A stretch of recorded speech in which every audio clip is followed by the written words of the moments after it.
नमस्कार मेरे प्यारे बच्चों। आज मैं आप लोगों को क्लास 10th का चौथा पाठ संस्कृत साहित्य लेखिका जो निबंध के रूप में दिया गया है। कभी कभी एग्जाम में इस पर निबंध दे भी देता है और एग्जाम में इससे अधिक क्वेश्चन भी पूछे जाते हैं। तो इस संस्कृत साहित्य लेखिका पाठ में संस्कृत साहित्य में जितनी भी महिलाएं संस्कृत साहित्य को लिखने में, उसको रक्षा करने में सहयोग दिया, उनमें से 5 की चर्चा इस पाठ में की गई है। कहा गया है कि नारी एवं पुरुष आपसी सहयोग से समाज रूपी गाड़ी सुचारू रूप से चलाते हैं।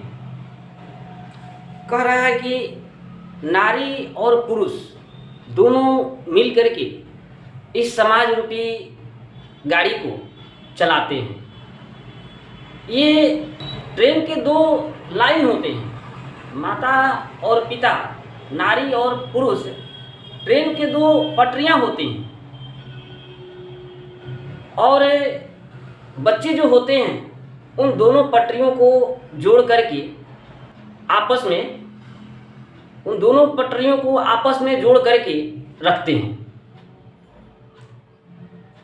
इस प्रकार से जितना भी पुरुष इस सहयोग को लिखने में, संग्रह करने में, बटोरने में प्रयास किए, औरतें भी कम नहीं थीं, वो भी बढ़ चढ़ करके हिस्सा लिया। आज तो खैर औरतों को 50-50 का आरक्षण प्राप्त है। आज से पहले भी ये सब पुरुषों की भांति काम करती थी। आज यदि देखें तो फाइटर प्लेन पुरुष भी उड़ा रहे हैं, तो फाइटर प्लेन औरतें भी उड़ा रही हैं। अंतरिक्ष में पुरुष भी जा रहे हैं तो अंतरिक्ष में औरतें भी जा रही हैं। यानी कि हर क्षेत्र में औरतें जो है वो पुरुषों की मुकाबला या पुरुषों के समान कार्य करते चली आ रही हैं। हर चीज़ में अपना भागीदारी दिखा रही हैं और बढ़ चढ़ करके हिस्सा ले रही हैं।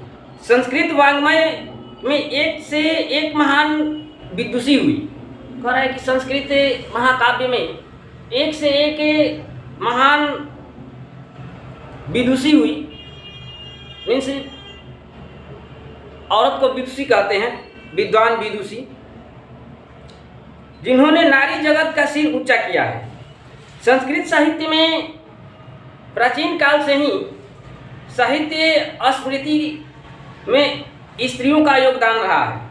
कह रहा है कि प्राचीन काल से ही संस्कृत साहित्य समृद्धि में स्त्रियों का योगदान रहा है। इस लेखिकाओं ने वैदिक युग से आधुनिक समय तक, मीन्स आज तक, संस्कृत साहित्य के संवर्धन में, मीन्स वृद्धि में अहम भूमिका निभाई है। कह रहा है कि वैदिक युग से लेकर के और आज तक स्त्रियां जो हैं वो संस्कृत साहित्य के समृद्धि में, उसके संरक्षण में मुख्य भूमिका निभाई है। इस पाठ में दिखाया गया है कि स्त्रियों के योगदान का वर्णन किया गया है। इसे अनेक कवि तथा शास्त्रकारों ने संवारा है। वैदिक युग के आरंभ से ही काव्य रचना में पुरुष के समान स्त्रियां भी अपना अमूल्य भूमिका निभाती रही। वैदिक युग में मंत्रों के दृष्टा, मीन्स मंत्र को बोलने वाले, लिखने वाले दृष्टा ऋषि एवं ऋषिकाएं थी। ऋषि थे और उनकी पत्नियां भी थी। ऋषि भी थे और उन ऋषि की पत्नियां भी थी। ऋग्वेद में 24 तथा अथर्ववेद में 5 ऋषि कन्याओं का नाम प्रसिद्ध है, जैसे यानी, अपाला, उर्वशी, इंद्राणी तथा वागाम्भृणी। ये 5 का नाम प्रसिद्ध है। कौन कौन? यानी, अपाला, उर्वशी, इंद्राणी तथा वागाम्भृणी। बृहदारण्यक उपनिषद में याज्ञवल्क्य की पत्नी मैत्रेयी को दर्शन शास्त्र में अभिरुचि थी। बृहदारण्यक उपनिषद में याज्ञवल्क्य की पत्नी मैत्रेयी को दर्शन शास्त्र में बहुत अभिरुचि थी, इच्छा थी, जिन्हें याज्ञवल्क्य आत्मत्व को शिक्षा देते थे। जिनको वे याज्ञवल्क्य जो थे वो आत्मत्व की शिक्षा देते थे। जनक की सभा में गार्गी थी। महाभारत में भी वेदांत अनुशीलन परंपरा का वर्णन किया गया है। लौकिक संस्कृत साहित्य में विजयांका जैसी कवियत्री का महत्वपूर्ण योगदान है। दक्षिण भारतीय लेखिकाओं में शीला भट्टारिका, देवारिका, रामभद्रांबा आदि प्रमुख नाम हैं। संस्कृत साहित्य के विकास में विजयनगर राज्य के राजा का योगदान काफ़ी प्रसिद्ध है। 14वीं शताब्दी में रानी गंगा देवी ने अपने स्वामी विजयघट के आश्रय में लिखा है। कह रहे कि 14वीं शताब्दी में रानी गंगा देवी ने अपने स्वामी विजयघट जो युद्ध में दुश्मनों को पराजित किए थे, उनके बारे में इसमें लिखा गया है, लिखी हैं। उसी को आश्रय लेकर के, उसी को कारण बना करके लिखी हैं।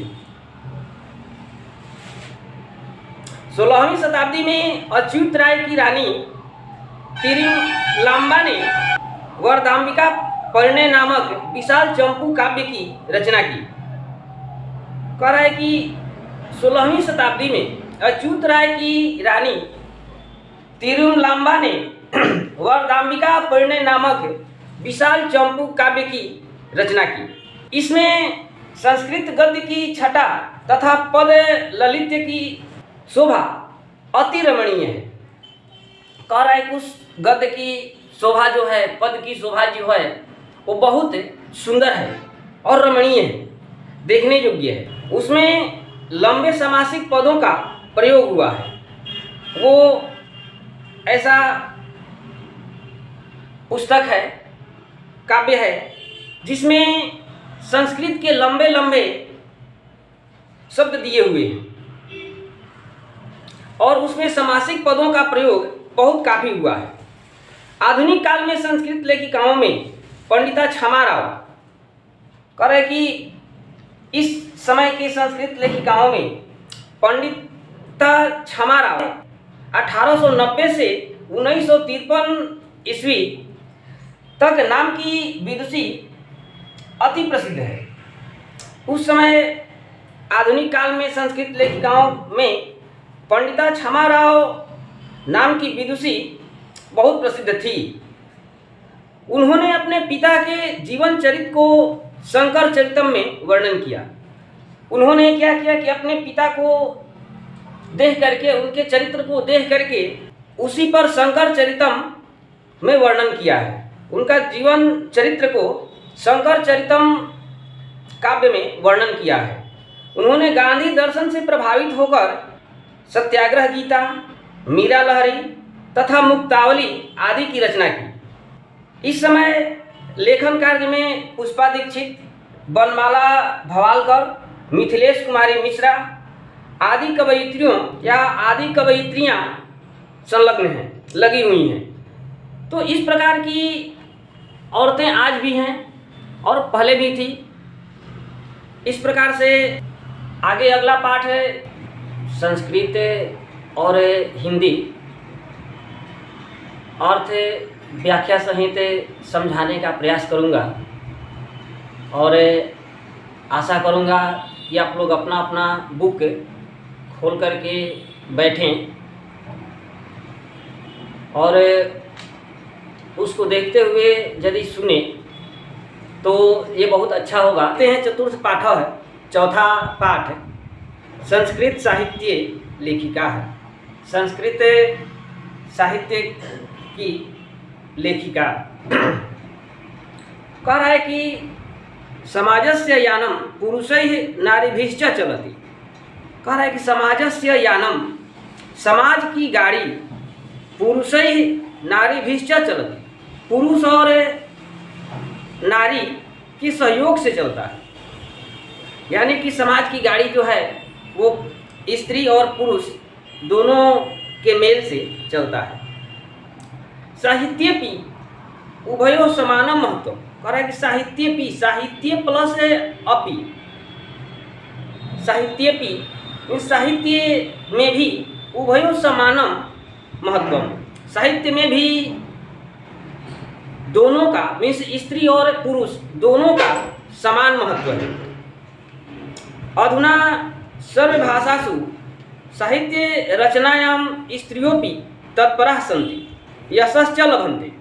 कह रहे कि अधुना सर्वा भाषासु, इस समय की सभी भाषाओं में साहित्य रचनायां, साहित्य की रचना में स्त्रियोपि तत्पराः सन्ति, स्त्रियां भी तत्पर हैं। यशश्च लभन्ते, और यश को प्राप्त कर रही हैं। कह रहा है कि इस समय सभी भाषाओं में साहित्य रचनाओं में स्त्रियां भी प्रयासरत हैं तथा सम्मान पा रही हैं। संस्कृत साहित्य प्राचीन कालादेव साहित्य समृद्धो योगदानम न्यूनम अधिकम मन्यते। कह रहा है कि संस्कृत साहित्य में प्राचीन कालादेव, प्राचीन काल से ही मीन्स पुराने समय से ही साहित्य समृद्ध हो, साहित्य की समृद्धि में, साहित्य के विकास में योगदानम न्यूनम अधिकम प्राप्त करते। पुराने समय में भी समृद्धि के साहित्य के समृद्धि में योगदान का न्यूनम अधिकम मीन्स न्यूनम प्लस अधिकम मीन्स थोड़ा बहुत प्राप्त होता है। पुराने समय में भी साहित्य में इनका योगदान थोड़ा बहुत प्राप्त होता है। पाठेस्मिन् अति प्रसिद्धानां लेखिका नामेव चर्चा वर्तते। ये न साहित्य निधि पूरणे तासां योगदानं ज्ञायते।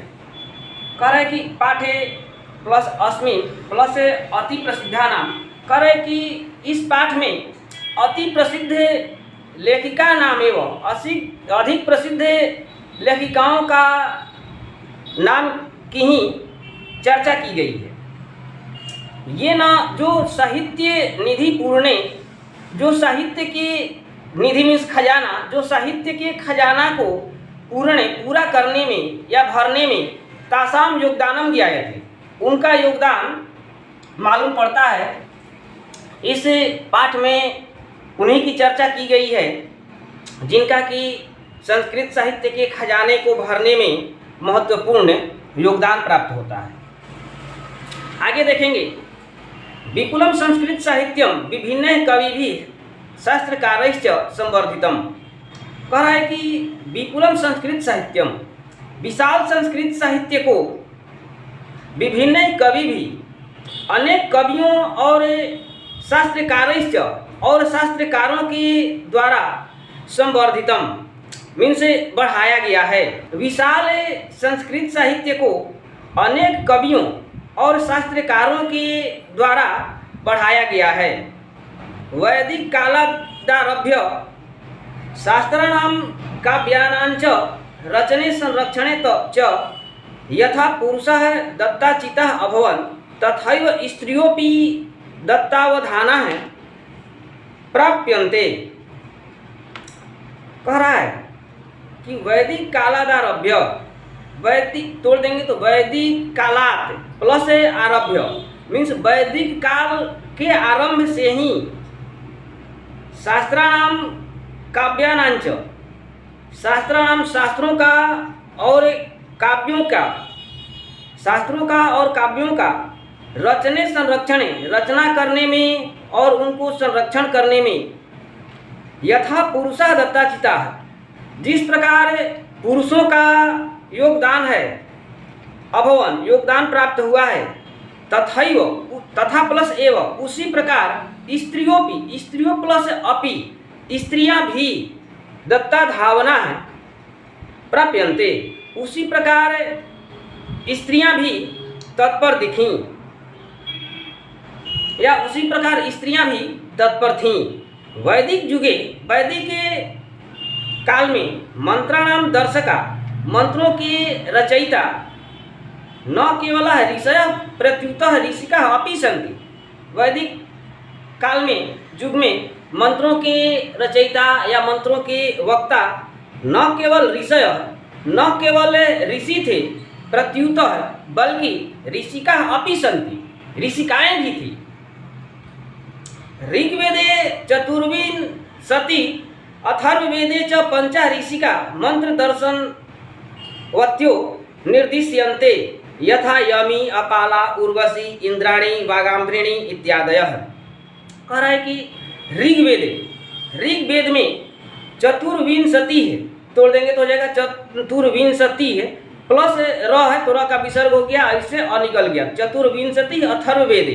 कह रहा है कि 24 अथर्ववेद में च और पंच ऋषिका है और 5 ऋषिका है, मीन्स ऋषिकाएं मंत्र दर्शनवत्यो निर्दिश्यन्ते। कह रहे कि ऋग्वेद में 24 और अथर्ववेद में 5 ऋषिकाएं मंत्र दर्शनवत्यो मंत्र को दिखाने वाले या ऋषि पत्नियां जो मंत्र को बोलती थी लिखती थी, इसमें 5 स्त्रियों का वर्णन किया गया है, निर्दिश्यन्ति निर्देश दिया गया है, बताया गया है, जैसे यमी अपाला उर्वशी इंद्राणी वागाम्भृणी इत्यादि ये 5 का इसमें वर्णन किया गया है। बृहदारण्यको उपनिषदि याज्ञवल्क्यस्य पत्नी मैत्रेयी दार्शनिक रुचिमती वर्णिता याम याज्ञवल्क्य आत्मत्वं शिक्षयति। करेंगे बृहदारण्यको उपनिषदि, बृहदारण्य के उपनिषद में याज्ञवल्क्य की पत्नी मैत्रेयी दार्शनिक रुचि मति वर्णिता, दार्शनिक रुचि का वर्णन किया गया है। कह रहा है कि बृहदारण्य को उपनिषद में याज्ञवल्क्य की पत्नी मैत्रेयी की दार्शनिक रुचि का वर्णन किया गया है। याम याज्ञवल्क्य आत्मत्वं शिक्षयति, जिनको याज्ञवल्क्य आत्म तत्व का शिक्षा देते थे। कहने का तात्पर्य ये है, बृहदारण्य को उपनिषद में याज्ञवल्क्य की पत्नी मैत्रेयी ने दार्शनिक विचार का सिद्धांत को निरूपित किया या दार्शनिक विचार वाली का वर्णन किया है। किसमें? तो बृहदारण्य को उपनिषद में इसका वर्णन किया गया है। आत्म तत्व की शिक्षा देते हैं, जिसमें याज्ञवल्क्य जो हैं वो आत्म तत्व की शिक्षा देते हैं। जनकस्य सभायां शास्त्रार्थ कुशला गार्गी वाचनक्वी तिष्ठति स्म। कह रहा है कि जनकस्य सभायां, जनक के सभा में शास्त्रार्थ कुशला, शास्त्रार्थ में कुशल गार्गी वाचनक्वी तिष्ठति स्म, वह बोलने वाली रहती थी। यानी कि जनक की सभा में भी शास्त्र में कुशल गार्गी जो वक्ता थी वो रहती थी। महाभारतेपि जीवन पर्यंतम वेदांतानुशील पराया सुलभाया वर्णनम लभ्यते। कह रहा है कि महाभारत में भी वेदांतानुशीलन पराया, कह रहे कि महाभारत में भी वेदांत का ज्ञान रखने वाली सुलभया वर्णना लभ्यते, अनेक स्त्रियों का वर्णन मिलता है, यह किया गया है। लौकिक संस्कृत साहित्य में प्रायः ४४ कवियत्रीणां सार्धशतं पद्यानि स्फुटरूपेण इतस्ततो लभन्ते। कहना कि लौकिक संस्कृत साहित्य में प्रायः ४४ कवियत्रीणां 40 कवियत्रियों का सार्धशतम 150 पद्यानि पद स्फुट रूपेण स्पष्ट रूप से इतस्ततो इधर उधर लभन्ते पाए जाते हैं। यानी कि लौकिक संस्कृत साहित्य में प्रायः 40 कवियत्रियों का 150 पद्य स्पष्ट रूप से इधर उधर पाए जाते हैं। तासु विजयांका प्रथमा कल्पा वर्तते, जिसमें विजयांका का प्रथम कल्प विद्यमान है। साच श्यामवर्णा सीदिति, साच श्यामवर्णा सीदिति, और वह श्याम वर्ण की थी। श्याम वर्ण मीन्स काले वर्ण की, मीन्स काली थी।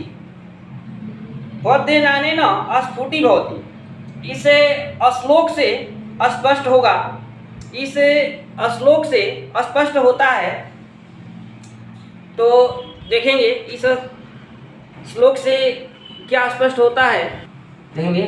नीलोत्पल दल श्यामां बीजयांकाम जानता तत्ब्रीथैव दंडिना प्रोक्ता सर्व शुक्ला सरस्वती।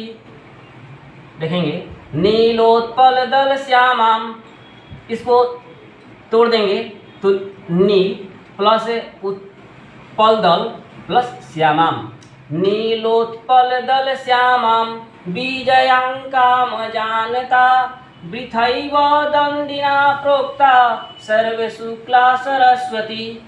इसमें यहाँ से तोड़ देंगे तो बीजयांकाम म में हलंत लगा देंगे और यहाँ से अ निकाल लेंगे तो ये हो जाएगा जानता या जानता हो जाएगा। इसको तोड़ देंगे तो ये हो जाएगा नील जोड़ उत्पल दल प्लस हो जाएगा श्यामा। इसमें कह रहे हैं कि नीलोत्पल दल श्यामा बीजयांकाम जानता वृथैव दंडिना प्रोक्ता सर्व शुक्ला सरस्वती। कह रहे हैं कि नीलोत्पल दल श्यामा, अन्वय देखेंगे नीलोत्पल दल श्यामा, कह रहे हैं कि नीले कमल के पंखुड़ियों के समान श्यामा मीन्स काली, बीजयांका अजानता दंडिना सर्व शुक्ला सरस्वती वृथैव प्रोक्ता। कह रहा है कि नीलोत्पल दल श्यामा, नीले कमल के फूल की पंखुड़ियों की समान काली विजयांका को अजानता, यहाँ देख लेंगे अजानता मीन्स अलग कर देंगे और हो जाएगा जानता, न जानता अजानता, ये नैया समास हो जाएगा, न जानता नैया समास हो जाएगा। तो अजानता न जानते हुए दंडिना, दंडी महाराज सर्व शुक्ला सरस्वती, विजयांका को सर्व शुक्ला सरस्वती वृथैव प्रोक्ता, गलत नहीं कहा है, झूठा कहा है, गलत कहा है। कारण शब्दार्थ देख लेंगे, नीलोत्पल मीन्स नीला फूल, वृथैव व्यर्थ ही, प्रोक्ता कही गई, शुक्ला मीन्स श्वेत वर्ण। अब यहाँ देखेंगे, यहाँ श्याम वर्ण और यहाँ हो गया शुक्ल वर्ण। श्याम मीन्स काला और शुक्ल मीन्स उजला। इसको इस प्रकार से हम लोग देख सकते हैं, अमावस और पूर्णिमा, शुक्ल पक्ष अंजोरा और कृष्ण पक्ष, जिसको हम लोग श्याम, कृष्ण का नाम श्याम भी है, तो कृष्ण पक्ष यदि कहते हैं तो कृष्ण पक्ष कैसा होता है, काला होता है, और शुक्ल पक्ष उजला होता है। लेकिन कह रहा है कि नहीं जानते हुए भी दंडी महाराज ने विजयांका को सर्व शुक्ला काली है फिर भी उसको वो सफ़ेद कहे, वहाँ अब यहाँ अजानता, नहीं जानते हुए। यदि हम इसको कह दें कि नीलोत्पल श्यामा बीजांकाम जानता वृथैव दंडिना प्रोक्ता सर्व शुक्ला सरस्वती, यदि इसको कहें कि नीले कमल के समान श्याम वर्णा मीन्स काला रंग बीजांका को न जानते हुए सरस्वती को सर्व शुक्ला दंडी द्वारा व्यर्थ ही कहा गया। कह रहा है कि नीले कमल के पंखुड़ियों के समान काली बीजांका को न जानते हुए महाराज दंडी ने इन्हें सर्व शुक्ला मीन्स उज्ज्वल सरस्वती कहा है। तो इन्होंने जानते थे, ये जानते हुए भी उनको सर्व शुक्ला कहा था। क्वेश्चन आ जाता है कि बीजांका को सर्व शुक्ला क्यों कहा गया? बीजांका को सर्व शुक्ला उनके जो छंद थे वे सब अलंकारिक थे।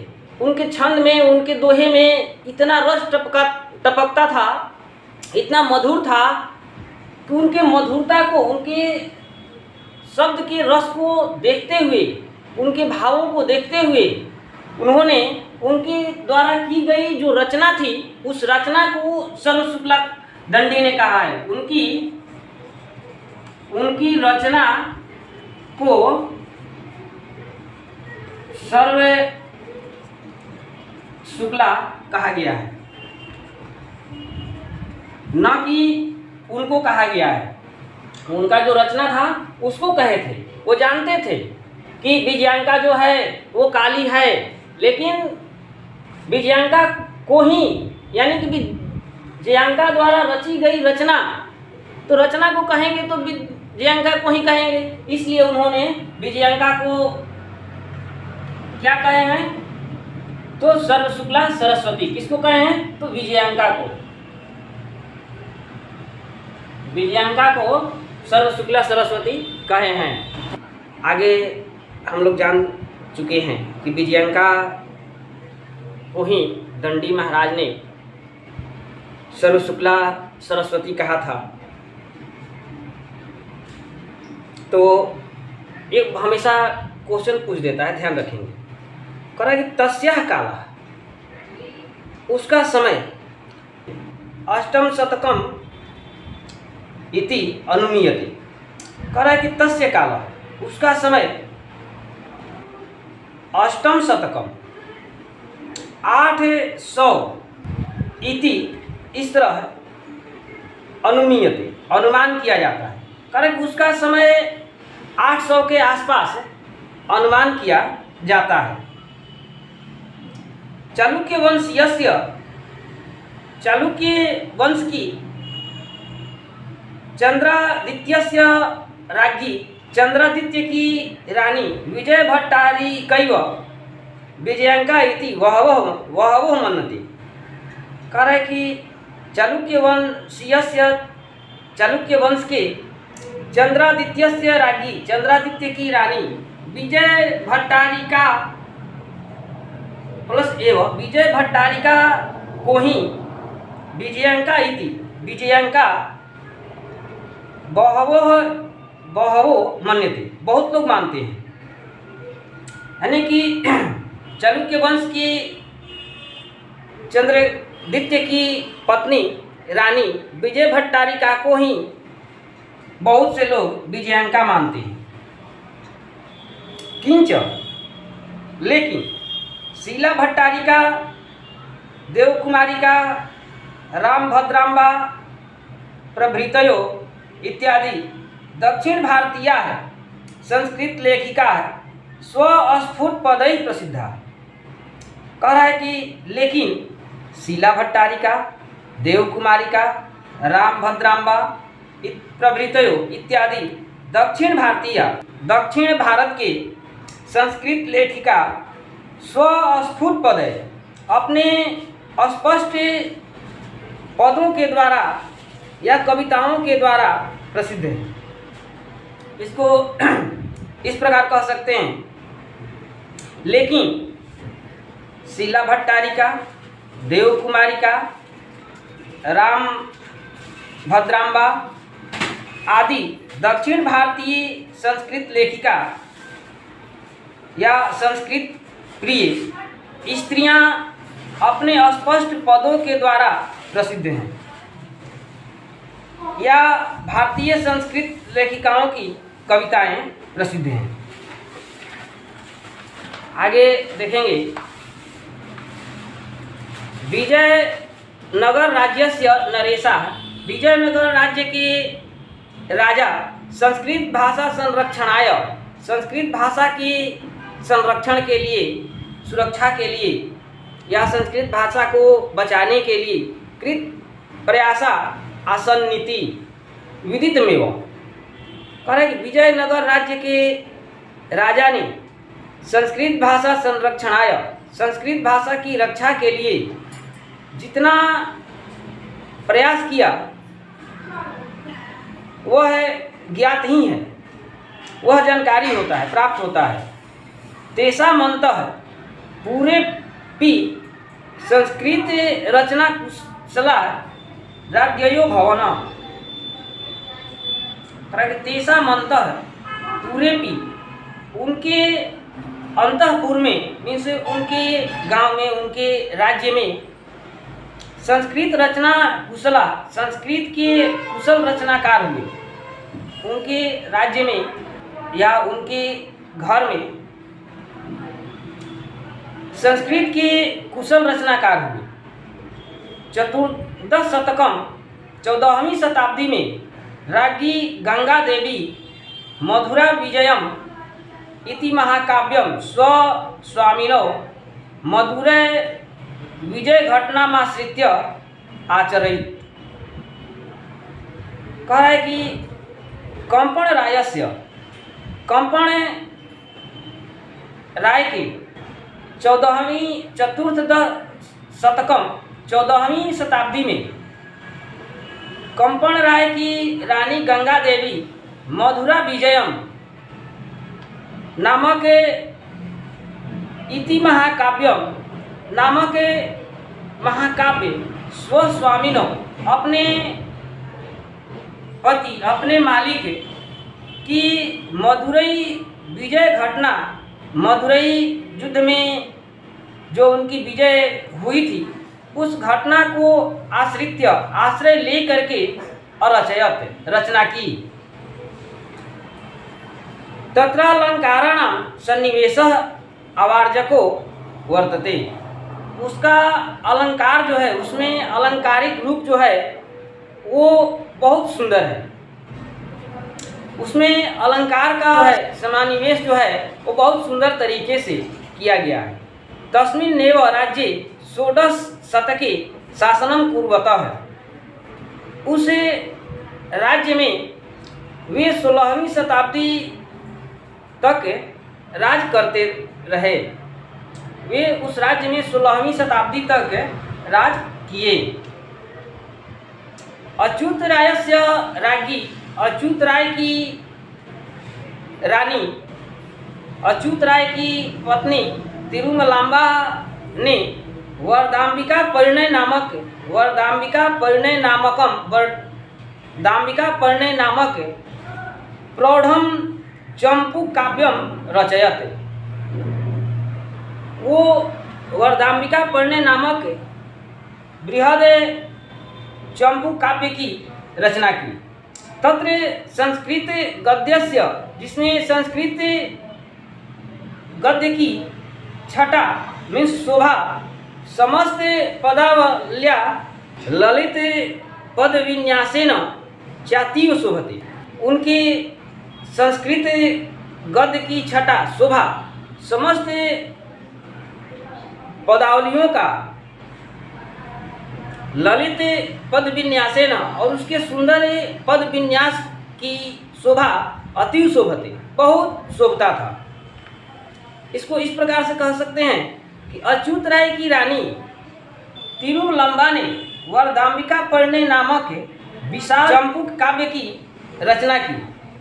उसमें संस्कृत गद्य की छटा तथा सुंदर पद विन्यास अति रमणीय और सुशोभित हैं। संस्कृत साहित्य में लंबे समस्त पद का प्रयोग चंपू काव्य में ही हुआ है। अब यहाँ क्वेश्चन बनता है कि संस्कृत में के किस काव्य में सबसे लंबे पद का प्रयोग हुआ है? तो चंपू काव्य में सबसे लंबे पदों का प्रयोग हुआ है। शास्त्र में ही ये लंबे लंबे पद मिलते हैं, यानी कि उनके द्वारा जो काव्य लिखा हुआ है चंपू काव्य, उसमें समस्त पद तत्रैव लभते, एक ही जगह स्थान पर प्राप्त हो जाते हैं। आधुनिक काले इस समय संस्कृत लेखिकासु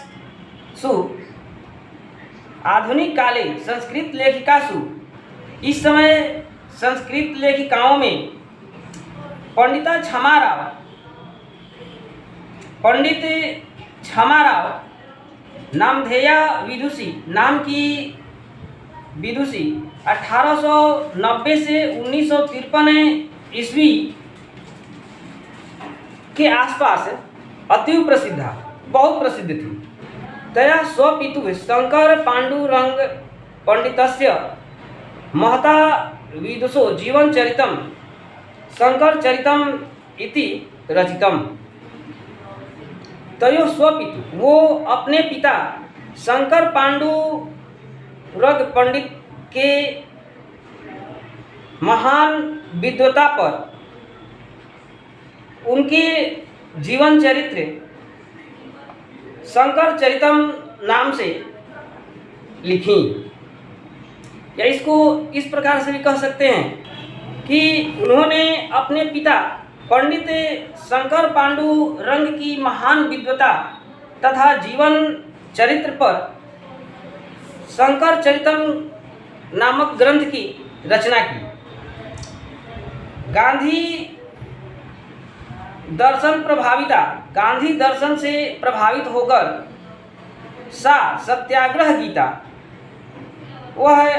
वे सत्याग्रह गीता, मीरा लहरी, कथा मुक्तावली, ग्राम विचित्र परिषद यात्रा, ग्राम ज्योति इत्यादि अनेकान गद्य पद ग्रंथान प्रणीतवती। कह रहा है कि गांधी दर्शन से प्रभावित होकर वे सत्याग्रह गीता, मीरा लहरी, कथा मुक्तावली, विचित्र परिषद यात्रा, ग्राम ज्योति है आदि अनेक गद्य पद ग्रंथों की रचना की। वर्तमान काले इस समय लेखन प्लस तासु हो जाएगा। वर्तमान काले लेखनर तासु कवयित्रीयेषु पुष्पा दीक्षित, बनमाला भवालकर, मिथिलेश कुमारी मिश्र प्रभृतियों अनुदिनम संस्कृत साहित्यम पूरयन्ति। कह रहा है कि वर्तमान काले इस समय लेखनर तासु कवयित्रीयेषु, इस समय लेखन कार्य में संलग्न कवित्रियों में पुष्पा दीक्षित, इस समय जितने भी लेखन का कार्य होता है उसमें संस्कृत साहित्य में, उसमें जो इस समय की कवित्रियां हैं पुष्पा दीक्षित, बनमाला भवालकर, मिथिलेश कुमारी मिश्र इत्यादि प्रभृतियों अनुदिनम इत्यादि इस समय या आए दिन संस्कृत साहित्यम पूरयन्ति, संस्कृत साहित्य को पूर्ण करते हैं या उनकी छटा को निखेरते हैं। तो इस प्रकार से ये आपका चौथा पाठ संपूर्ण हुआ। इसे देख करके, सुन करके समझने का प्रयास करेंगे और इसको लाइक, सब्सक्राइब, शेयर जरूर करेंगे। थैंक यू, धन्यवाद।